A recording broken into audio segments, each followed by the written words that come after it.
Hi, my name is Sarah Yax. I will be showing you the third part of awkward pose. So as we finish the second part, arms are still extended.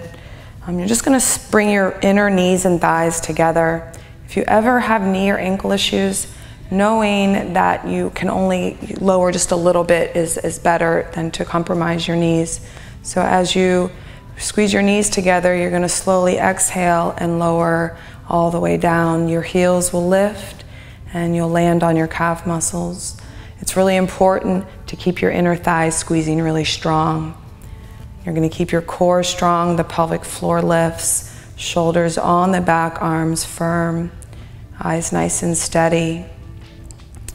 And so you're going to re-lift the pelvic floor, exhale the breath, and with your inhale, you're going to slowly rise all the way back up, and then relax your arms down, bring your feet a little closer, and that was the third part of awkward.